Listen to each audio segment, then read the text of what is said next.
कहानी नीरू की है। पंजाब की नीरू की शादी दिल्ली के राहुल से होती है। दिल्ली कितना बड़ा शहर है ना, लेकिन आप लोगों का घर तो बहुत छोटा है। हमारे पंजाब में तो ये बड़े बड़े घर होते हैं कि मजा ही आ जाता है। कोई बात नहीं नीरू, मैं भी तुम्हारे लिए बहुत बड़ा मकान बनाऊंगा बहुत जल्दी। नीरू के पिता जहाँ पंजाब के जाने माने व्यापारी थे, वहीं उसका पति राहुल दिल्ली में एक सिंपल नौकरी करता था। माँ, यहाँ तो घी मक्खन इतना महंगा है कि क्या बताऊं। मैं तो तरस ही जाती हूँ घी खाने के लिए। नीरू की माँ को ये सुनकर बहुत दुख होता है। मेरी बेटी को घी नसीब नहीं हो रहा है और ये बहू यहाँ बैठकर घी में शक्कर डाल रही है। देख वनिता, मैं साफ कह रही हूँ, इस घर में जितना घी आएगा उतना ही मेरी बेटी के घर दिल्ली भी जाएगा। अरे ये क्या बात होती है माँ जी? बेटी का उतना ही करो जो अच्छा लगे। अब क्या मायके से घी और मक्खन तक की सप्लाई करोगी आप? हाँ, मेरी बेटी किसी चीज को तरसे मुझसे बर्दाश्त नहीं होता। अब क्या था, नीरू के मायके में 2 किलो घी आता तो 2 किलो दिल्ली जाता नीरू के पास। एक दिन, माँ बड़ी गर्मी पड़ती है दिल्ली में। इस घर में तो एक ही एसी है और वो भी ड्राइंग रूम में। सारा परिवार एक ही कमरे में सोता है। हाँ बेटा, वो तो हर घर की कहानी है। यहाँ भी एक ही एसी है। अरे बिल इतना आता है कि क्या बोलूं। तभी वहां राकेश आ जाता है। माँ, थोड़ी देर में यहाँ कुछ प्लम्बर आएंगे मेरे कमरे में एसी लगाने। जरा ध्यान से लगवा देना ना माँ। ओए, ऐसे कैसे तेरे कमरे में एसी लगेगा? हाँ राकेश, एक बार बात तो कर लेता। अरे पापा, वो वनिता को गर्मी में नींद नहीं आती। ड्राइंग रूम में सबके साथ सोने में वो अनकंफर्टेबल है, इसलिए। अरे पूरे परिवार के साथ वहां तेरी बहन नीरू भी तो सोती है।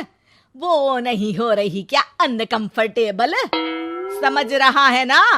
अगर एसी लगेगा तो एक दिल्ली में तेरी बहन के कमरे में भी लगेगा, तभी तू लगा सकेगा। राकेश वनिता को सारी बात बताता है। वनिता करती भी क्या, मन मार कर बैठ जाती है। माँ, ये लोग ठीक नहीं है, क्या करूं मैं? अरे बेटी, यहाँ आ जा, तू यहाँ आकर रह ले। अरे छोड़ दे ऐसे पति को। कैसे छोड़ दूं माँ? समाज क्या कहेगा, लोग क्या कहेंगे? वैसे भी मेरा एक बेटा है मयंक। अरे हटा बेटा, तेरी उम्र ही क्या है? इतनी परेशान रहेगी तो काम कैसे चलेगा? खैर, बात आई गई हो जाती है। माँ को लगता है कि नीरू ठीक है, तो वहीं नीरू के मन में एक ही लाइन चल रही होती है, यहाँ आजा। माँ ने तो बोल ही दिया है कि यहाँ आजा। बस मयंक थोड़ा सा बड़ा हो जाए, इन गरीबों को छोड़कर मैं वापस माँ के पास ही चली जाऊंगी। वो इसी सोच में बाजार में चल रही थी कि मैम, आपका दुपट्टा जमीन को छू रहा है। नीरू जैसे ही उस लड़की की तरफ देखती है, देखती ही रह जाती है। हाय रे, कितना सुंदर लड़का है ये। अब क्या हुआ? मैंने कहा आपका दुपट्टा। तो खुद ही उठाकर दे दो ना। लड़का समझ जाता है कि नीरू उस पर फिदा हो चुकी है। वो उससे उसका नंबर लेकर चला जाता है। अब क्या था, नीरू और रोहित में लगातार बातें होने लगती है। मैं हरियाणा का रहने वाला हूँ, यहाँ एक बड़ी कंपनी का मैनेजर हूँ। अच्छा, और कितने बच्चे हैं तुम्हारे? बच्चे?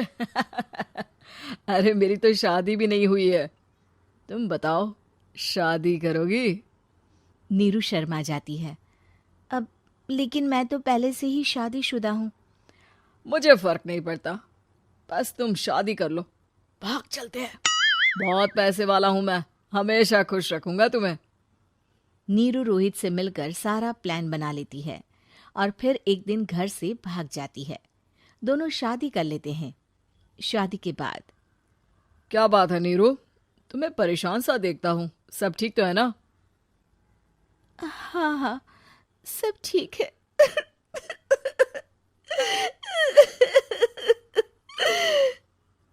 ये कहते कहते ही वो रोने लगती है। अरे क्या हो गया, रो क्यों रही हो? मैंने तुमसे एक बात छुपाई है और वही यही बात अब मुझे परेशान कर रही है। रोहित, मेरा एक बेटा भी है, उसका नाम मयंक है। क्या बात कर रही हो?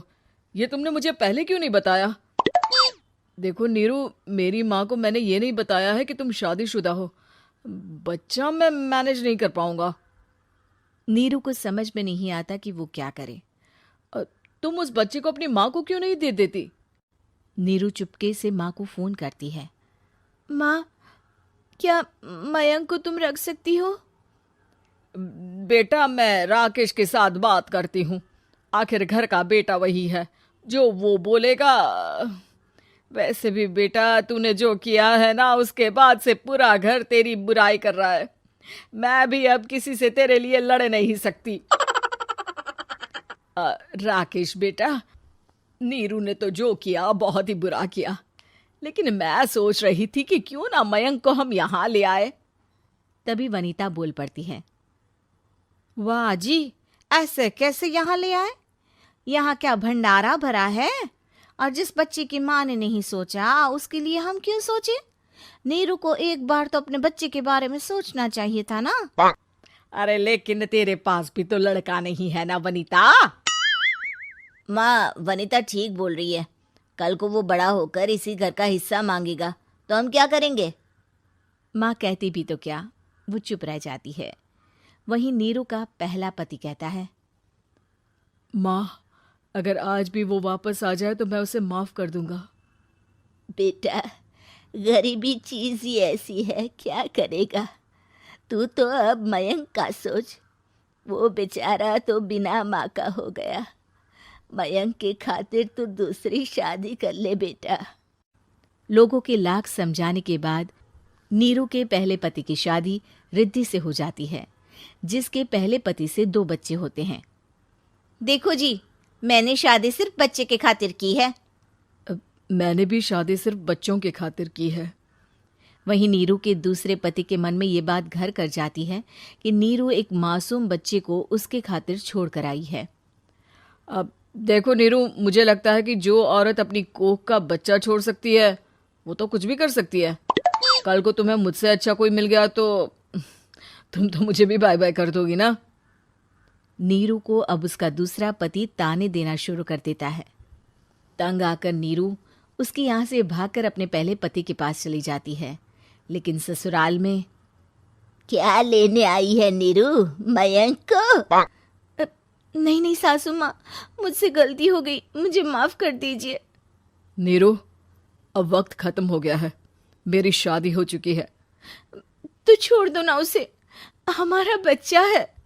मैं आपको अपनी माँ नहीं मानता, मेरी नहीं मान तो बात अच्छी है। नीरू मयंक की बात सुनकर समझ जाती है कि उसके पास अब ना आसमान रहा ना ही जमीन।